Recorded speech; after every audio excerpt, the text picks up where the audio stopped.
भ्रष्टाचारको नायक को भन्दा केपी शर्मा ओली प्रधानमन्त्री भन्ने उहाँहरूकै अध्यक्षले भनिसक्नु भएको छ। र म भन्न चाहन्छु यो पार्टी टुटाउने फुटाउने कसैलाई पनि छोड छैन। दुवैजना अध्यक्षलाई हामीले भेटेर भनेका छौँ। अब यो सरकार निरङ्कुश शासन सत्तामा रमाउन चाहने र लोकतन्त्र समाप्त गर्ने गणतन्त्र समाप्त गर्ने अभ्यासमा जुटेको पाइन्छ। म सरकारलाई यहीँबाट चेतावनी दिन चाहन्छु, नेपाली काङ्ग्रेस चेतावनी दिन चाहन्छ। यदि यही गतिविधि हो सरकारको भने काङ्ग्रेसले एक दिनमा मुलुक ठप्प पारेर यो सरकारलाई त्यहाँ बस्न नसक्ने गरीको अवस्था पुर्याइदिन्छ। हामीले बुझेको चाहिँ करफोको प्रसङ्गमा अलिकति बल पुरेको कुरा आएको छ। त्यो सम्बन्धित पक्षले बुझ्ने र सम्बन्धित निकायले जवाब दिने कुरा हो। गृह प्रशासनले जवाब देला, त्यहाँको स्थानीय प्रशासनले जवाब देला। त्यही कारणले अरू विषयलाई विषयान्तरतिर गर्न नजाँदा राम्रो हुन्छ। म यति कुरा भनेर म यो विषयमा धेरै प्रवेश गर्न चाहन्छु। सरकार तानासा निरङ्कुश हुँदै गएको छ। पहिलो एकता पार्टी एकता गरेका सहमतिलाई इमान्दारितापूर्वक कार्यान्वयन गरेर दोस्रो पटक चाहिँ स्थायी समितिको बैठकले गरेका निर्णयहरूलाई इमान्दारितापूर्वक पालना गरेर गृहमन्त्री र प्रधानमन्त्रीले माफी नमागुन्जेल हुँदैन र तत्कालै माफी मागेर यो व्यवस्थाको संरक्षण गर्न र लोकतन्त्र गणतान्त्रिक अभ्यासलाई संस्थागत गर्नलाई म आग्रह गर्न चाहन्छु। पार्टी एकतादेखि आजका नीतिसम्मका कुरा उठिसकेपछि पार्टी एकता गर्दाखेरि गरेका प्रतिबद्धताहरू कार्यान्वयन गरियो भनेदेखि पार्टीको एकता बचाउन सकिन्छ। नेपाली काङ्ग्रेसले यो सरकारलाई घुँडा टेकाउनेछ, बाध्य गराउनेछ। अहिले बनाएको कानुन, अहिले बनाएको हामी सबैले बनाएको संविधान र अहिले बनाएको चाहिँ प्रणाली विपरीत अर्को कुनै राज्य प्रणालीको माग गरिएको भनेदेखि त्यो किमार्थ सम्भव छैन। लोकतन्त्रभन्दा अर्को व्यवस्था सम्भावना छैन। भोलिदेखि नै हामी हावा हुन्डरी ल्याएर यो सरकारलाई परास्त गर्नेछौँ। प्रधानमन्त्री एकजना हुने, अध्यक्ष एकजना सञ्चालन गर्ने भयो भने अझै पनि त्यो बिन्दुबाट सहमति हुन सकिन्छ। अहिले लोकतन्त्र र गणतन्त्रमाथि खतरा भएको यही सरकारका कारण भनेर देखिन्छ। कार्यकर्ताले पार्टी टुटफुट चाहेको छैन। त्यसकारण यो पार्टीलाई एकताबद्ध पार्नु नै आजको आवश्यकता म यहाँहरू समक्ष राख्न चाहन्छु। समाजको आवाज.com यहाँलाई थाहै छ नेपाली काङ्ग्रेसका वरिष्ठ नेता रामचन्द्र पौडेलज्यू आफ्नो गृहनगरमा पुल उद्घाटन गर्नलाई जाँदै गर्दा देखेको दृश्य, सरकारको रवैया यो लोकतन्त्रमाथिको आक्रमण हो भन्ने हाम्रो बुझाइ छ। यो सरकार निर्माण हुने बित्तिकै न्यायालयमाथिको आक्रमण, व्यवस्थामाथिको आक्रमणमा जुटेको कुरा त थाहा थिँदै थियो।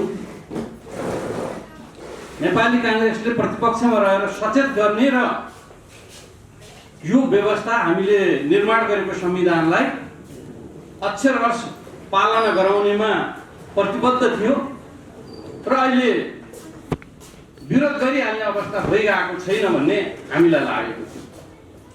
उहाँको पार्टीभित्रको किचलो हामीले नजिकबाट हेरिराखेका थियौँ।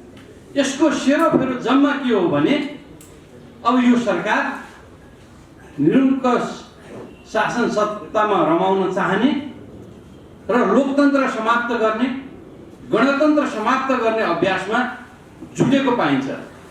म सरकारलाई यहीँबाट चेतावनी दिन चाहन्छु, नेपाली काङ्ग्रेस चेतावनी दिन चाहन्छ। यदि यही गतिविधि हो सरकारको भने काङ्ग्रेसले एक दिनमा मुलुक ठप्प पारेर यो सरकारलाई त्यहाँ बस्न नसक्ने गरीको अवस्था पुर्याइदिन्छ। हामी खालि व्यवस्थाको हिमायती भएका कारण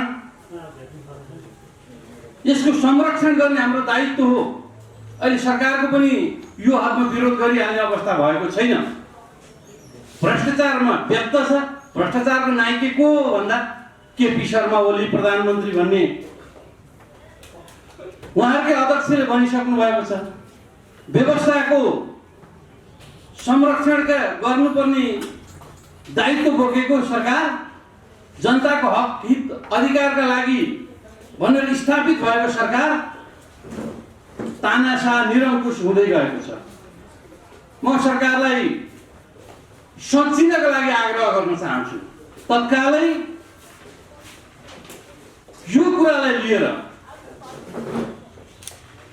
वरिष्ठ नेता रामचन्द्र पौडेलले उद्घाटन गर्दै गरेको पुलको कुरालाई लिएर जसरी उहाँलाई नियन्त्रणमा लिएर राखियो, यसमा गृहमन्त्री र प्रधानमन्त्रीले माफी नमागुन्जेल हुँदैन र तत्कालै माफी मागेर यो व्यवस्थाको संरक्षण गर्न र लोकतन्त्र गणतान्त्रिक अभ्यासलाई संस्थागत गर्नलाई म आग्रह गर्न चाहन्छु।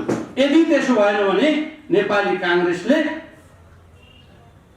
यो सरकारलाई घुँडा टेकाउनेछ, बाध्य गराउनेछ। हामीले खालि यति मात्र भनेको, जनताको मतद्वारा निर्मित सरकार, नेपाली जनताको लामो चाहना स्थायी सरकारको परिकल्पना अनुसार 5 वर्ष यो सरकारले काम गरोस् भन्ने हाम्रो चाहना आज नेपाली जनताको हक हित विरुद्ध भएको छ। निरङ्कुश बन्न थालेको छ।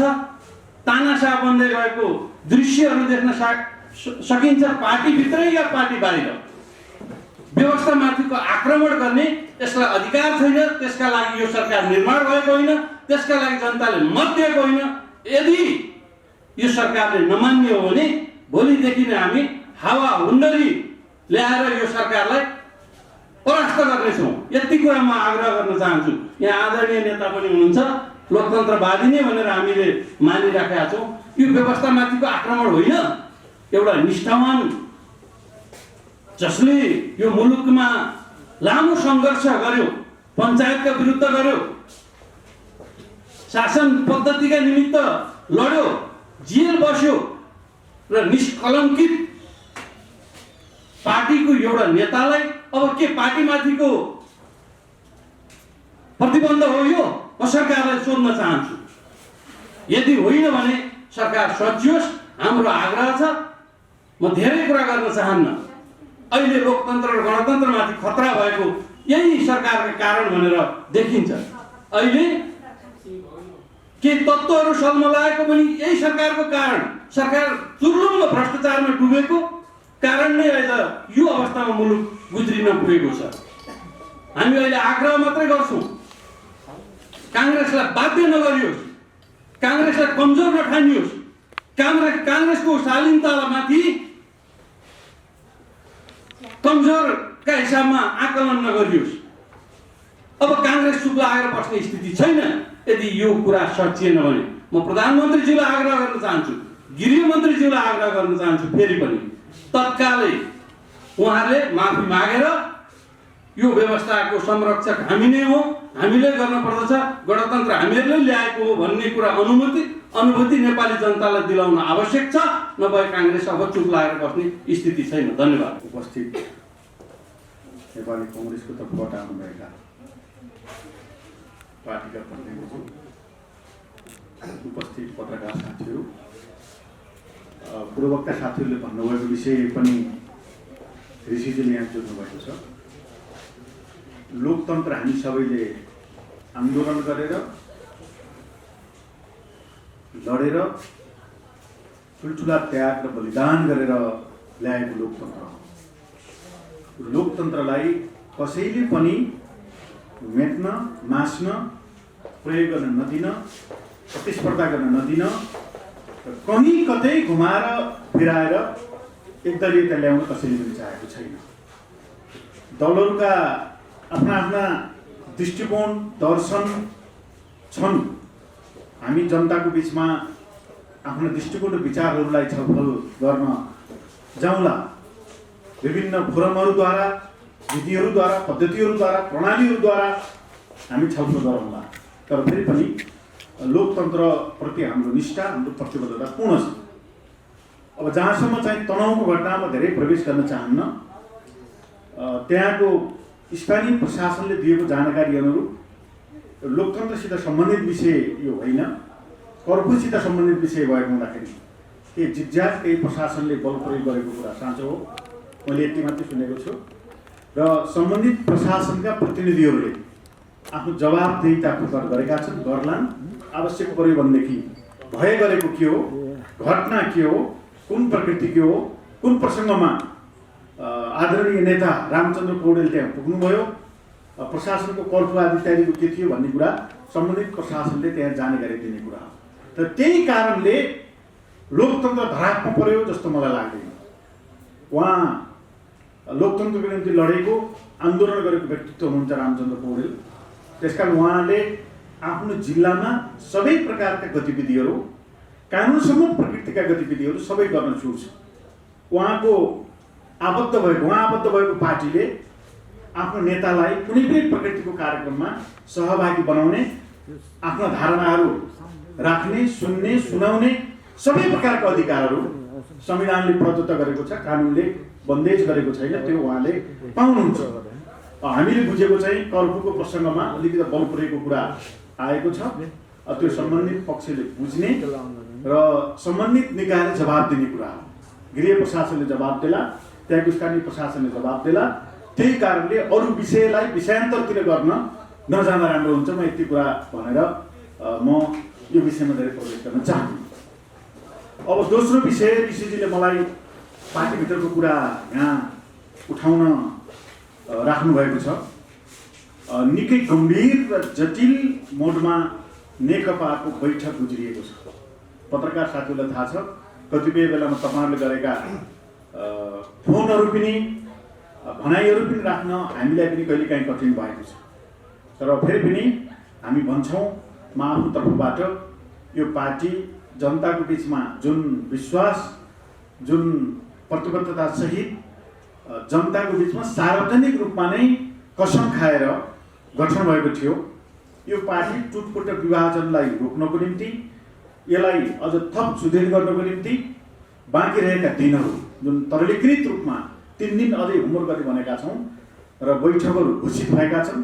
ती बैठकहरूमा पार्टीको एकतालाई अछुट राख्नको निम्ति हामी हाम्रो तर्फबाट अधिकतम प्रयत्न गर्नेछौँ। र म भन्न चाहन्छु, यो पार्टी टुटाउने, फुटाउने कसैलाई पनि छुट छैन। दुवैजना अध्यक्षलाई हामीले भेटेर भनेका छौँ, यो पार्टी तपाईँहरूको आँटले पार्टी एकता भएको, तपाईँहरूको आँटले मात्रै होइन, आम जनताको जगमा उभिएको तपाईँहरूको आँटले एकता भएको। जनताले पार्टी फुटेको चाहेका छैनन्, कार्यकर्ताले पार्टी टुटफुट चाहेका छैनन्। त्यसकारण यो पार्टीलाई एकताबद्ध पार्नु नै आजको आवश्यकता म यहाँहरू समक्ष राख्न चाहन्छु।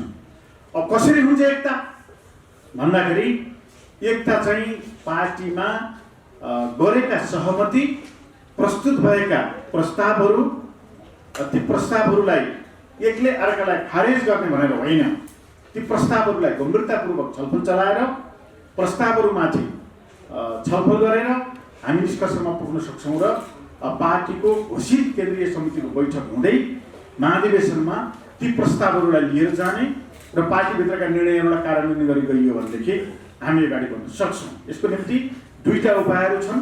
योभन्दा पहिला बसेको स्थायी समितिको बैठक गरेका निर्णयहरू कार्यान्वयन गरेर हामी एकतालाई जोगाउन सक्छौँ र त्योभन्दा अलिकति पछि फर्किने हो भने एकताको बेलामा गरेका प्रतिबद्धताहरू, पत्रकार साथी म तपाईँलाई भन्न चाहन्छु, एकताको बेलामा गरेका विचारका प्रतिबद्धताहरू, कार्यविभाजनका प्रतिबद्धताहरू, सरकार सञ्चालन गर्दाखेरिका आइपर्ने विषयका प्रतिबद्धताहरू पालना गरियो भनेदेखि एकतालाई जोगाउन सकिन्छ।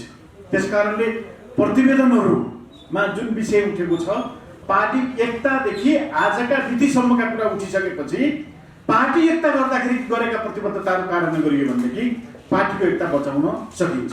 त्यसकारण दुवै अध्यक्षले, कमरेड केपी ओली र कमरेड प्रचण्ड अहिले हाम्रो पार्टीका घोषित दुवैजना अध्यक्ष हुनुहुन्छ। दुवै अध्यक्षले उहाँहरू दुवैले सहमति एकता गर्दाखेरि जे गर्नुभएको त्यही सहमतिमा फर्केर भए पनि यो पार्टीको चाहिँ एकतालाई जोगाउनुपर्छ। कार्यविभाजन मिलाएर हुन्छ कि कार्यकाल मिलाएर हुन्छ कि हिजो गरेका विधानका प्रतिवेदनका सरकार सञ्चालन गर्ने, सङ्गठन सञ्चालन गर्ने कतिपय कुराहरूलाई हामीले जे सहमति गरेका थियौँ त्यो सहमतिमा फर्केर हामी गयौँ भनेदेखि पार्टीको एकता बच्न सक्छ। त्यसकारण दुईटा ठाउँबाट एकता बच्न सक्छ। पहिलो एकता, पार्टी एकता गरेका सहमतिलाई इमान्दारितापूर्वक कार्यान्वयन गरेर दोस्रो पटक चाहिँ स्थायी समितिको बैठकले गरेका निर्णयहरूलाई इमान्दारितापूर्वक पालना गरेर यी दुईटा भन्दा अर्को केही पनि उपाय छैन। यी दुई ठाउँमा फर्केर हामी यो पार्टीलाई एकताबद्ध गर्न सक्छौँ। मलाई व्यक्तिगत रूपमा सोध्नुहुन्छ भनेदेखि हामी निकै मोडमा छौँ, छलफलमा छौँ र यो पार्टीलाई टुटफुट विवाद हुन नदिनको निम्ति निकै सक्रियतापूर्वक हामी भूमिका निर्वाह गर्छौँ र दुवै प्रकारका अतिवाद दुवैजना अध्यक्षलाई उक्साउने र पार्टी फुट्नको निम्ति वातावरण सिर्जना गर्ने प्रवृत्ति सही छैन। त्यसकारण दुवैजना अध्यक्षलाई वार्तामा ल्याउने, वार्ता भन्दा पनि छलफलमा ल्याउने। दुई पार्टीको बिचमा गएको भए वार्ता हुन्थ्यो, एउटै पार्टीका दुवैजना अध्यक्षहरूलाई छलफलमा ल्याउन वातावरण बनाउने र छलफलको वातावरण बनाएर कमिटीद्वारा निकास दिने कुरा नै अहिलेको निम्ति सही हो। र त्यसकारणले म दृढतापूर्वक धेरै कुरा राख्न चाहन्न, यो राख्न चाहन्छु कि पार्टी एकता आजको आवश्यकता हो।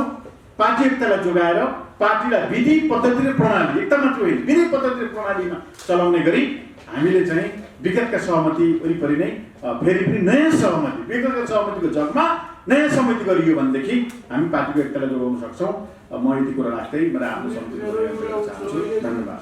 हरेक जिल्लामा राष्ट्रिय झन्डा लिएर जुन धर्मको नाममा जुन नारा जुलुस चलिरहेछ त्यसको बारेमा के भनाइरहेको काठमाडौँ लगायत अब लोकतन्त्रको अभिप्रसङ्ग चल्यो, विरोधहरू असहमतिहरू प्रकट गर्न पाइन्छ।